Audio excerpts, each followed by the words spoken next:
20 hours. That's all it takes according to Josh Kaufman's TEDx talk, the first 20 hours, how to learn anything. I remember watching this YouTube video for the first time about a year ago and thinking to myself, there's no way this could be possible to learn anything so quickly and actually be able to show it to other people. So I decided to try this out for myself and start playing piano. I had some experience playing piano back in middle school, but I feel like I never really learned anything other than how to mash my hands on the keyboard, so I figured this would be a fantastic place to start. And I figured that if there was anything true about this first 20-hour rule that Kaufman had laid out, then I should be able to apply it pretty quickly to learning the piano. And so you can see here a video of me now playing Mad World by Jules.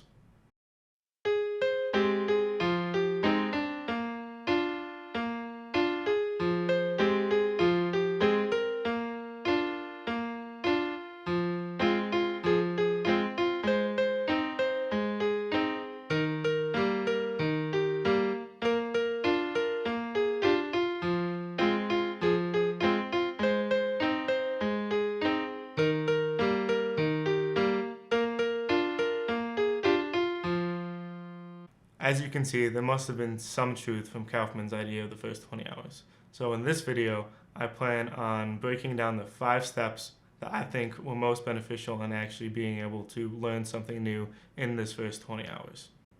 If you learned something useful from these 5 steps, make sure to give a like and comment down below what you learned.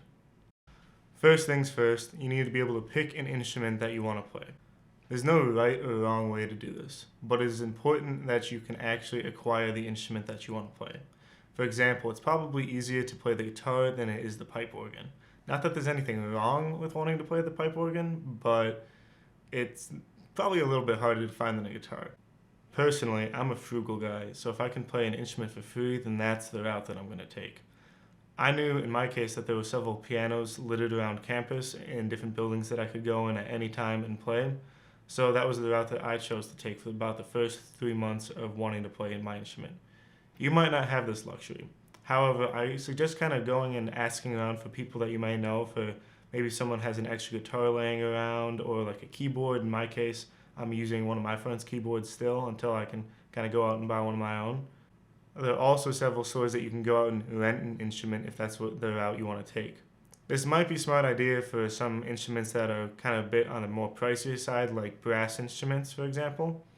But I've also found that there are also trade and resale stores that you can go and buy really cheap used equipment. This is a good way of getting a guitar or a bass or even a keyboard. Step number 2 is to set a short-term goal for you to be able to achieve in those 20 hours. This short-term goal can be a cool lick or just a part of a song that you want to play.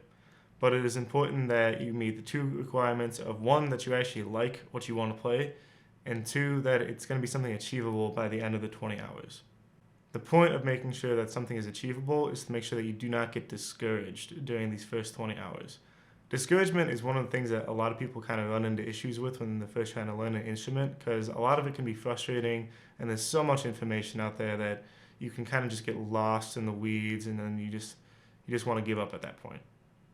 I'll outline a few examples for you right here just so you can kind of get some ideas of what things might actually be possible to learn in the first 20 hours. So for guitar, you might want to learn Hurt by Johnny Cash.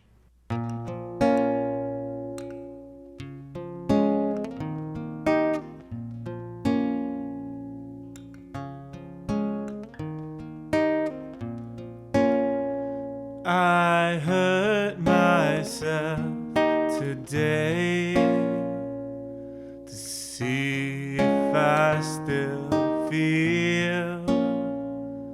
I focus on the pain, the only thing that's real. Or for piano, you might want to pick up a Christmas song like Greensleeves.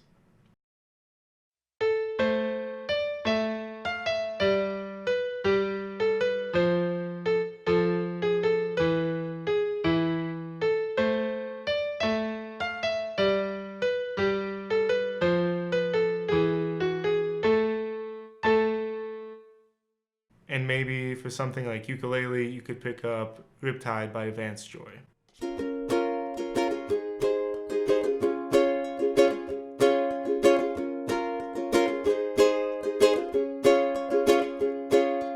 I was scared of dentists and the dark. I was scared of pretty girls and starting conversations. All my friends are turning green. You're the magician's assistant in your dreams. These are just a few ideas that came to mind when I was kind of brainstorming these like simple like starter songs. But if you have any other recommendations or ideas, make sure to leave them in the comment section below. The third step is to figure out the basics that you actually need to know to achieve this goal that you've set out for yourself. Now, this is the step that could probably be the most challenging to someone who is new to music altogether.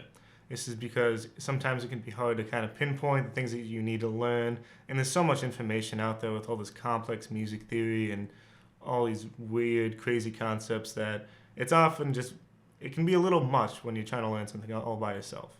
So I'm going to break it down to just the two simple things that you really are probably going to want to focus on the most, and those are just notes and chords. So let's look at the example of Riptide by Vance Joy. We can kind of break down the majority of the song into just a couple chords that are played for the majority of the song, and you can find in all the verses and all the choruses. It changes up a little bit in the bridge section, so we're not going to worry too much about that in the beginning, but it's really only one more chord than the rest. But if we look at just the majority of the song, it's just three things that we need to break down. These three things that you need to know to play Riptide by Vance Joy is just an A minor chord, a G major chord, and a C major chord. And that's it. And I don't know about you, but only learning three things sounds like it's pretty doable. And then from there you can learn about 95% of a song. I'd say that's pretty awesome.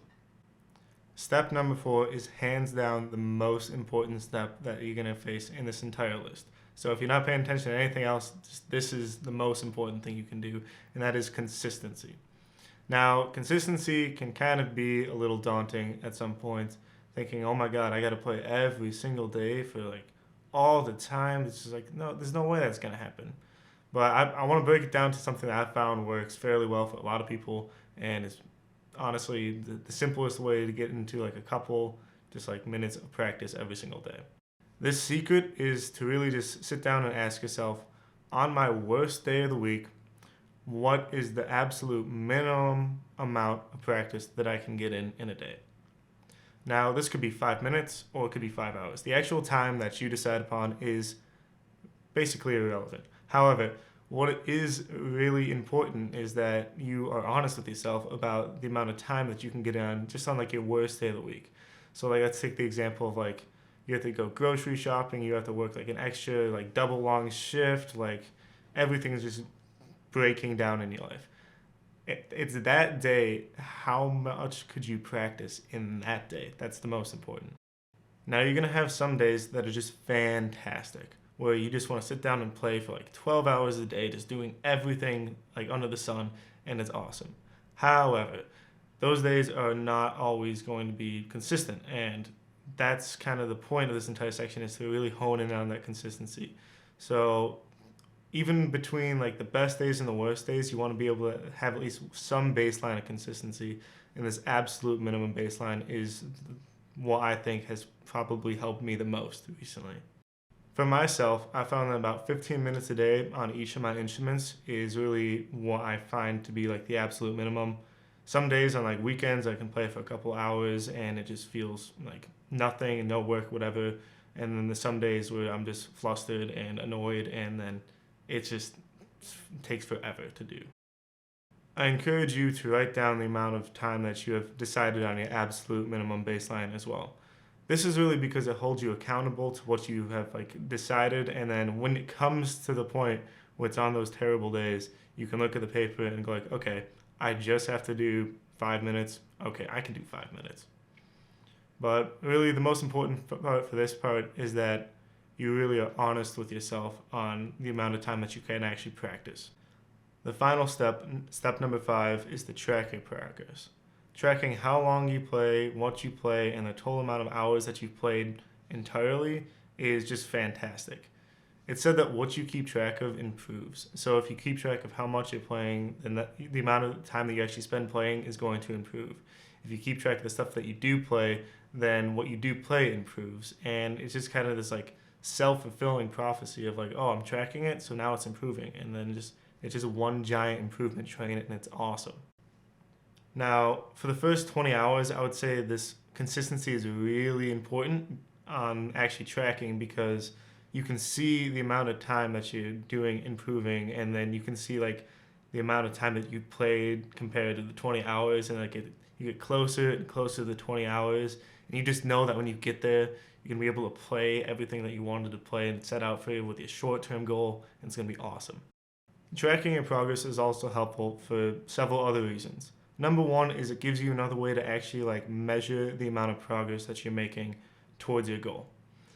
One of the main issues that a lot of people kind of run into when they're trying to hit goals is that they only use one method to actually like keep track of things. So for example, when someone's trying to lose weight or go on a diet, the main thing they look at is just the scale. And when the scale's like going up and down, they don't know what's going on, then they're thinking that they're not actually making progress. When in reality, they could just be getting like a lot healthier, but like still maintaining the same weight. And then they just give up because they only used one method to actually track their progress. The main one method that musicians use, I would say typically to track their progress, is how they feel about how they're doing on the instrument.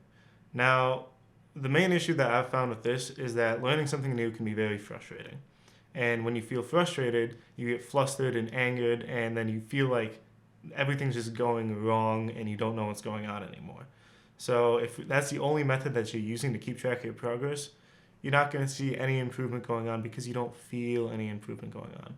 But by keeping like track of it pretty diligently, that you can see other methods of saying like, oh, I might feel a little flustered, but I practiced for 15 minutes a day and everything was like clean, and I'm still making progress even though it was hard today. The other reason is that it keeps you accountable to the work that you're actually doing on a day-to-day basis. And accountability is one of the hard things to actually like teach and tell people how to be accountable. So this is just one method just to kind of like keep you going. It's just like one little like, hey, be accountable. I also wanted to address one other topic as an extra bonus tip here as we kind of end out the video today. And that would be to get an actual good private music teacher. Don't get me wrong, you can learn everything that you possibly could ever want to know on YouTube, and it's wonderful, and I love it so much. However, there's a certain special connection that you can get with a music teacher that you're going to miss out if you're just trying to teach yourself everything. Working with people whose skill level is beyond yours is helpful to literally everybody. It doesn't matter if you're an expert, an intermediate, or a beginner. It really kind of pushes you to just do a little bit better than what you're already doing. And you can just learn so many more things from somebody else too. It's fantastic.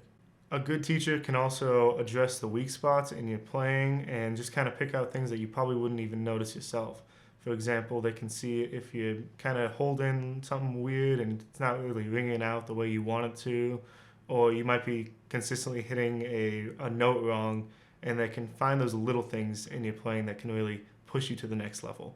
If you found any of these steps helpful, then please let me know you can subscribe, and you can tell me down in the comments. Don't feel shy about asking any questions about anything. I'd love to discuss. You can find all the links to all the songs that I played and mentioned in this video, as well as a link to the TEDx talk that I mentioned at the beginning of this video, all down in the description. If you want to see more videos like this in the future, please let me know. Thanks for watching.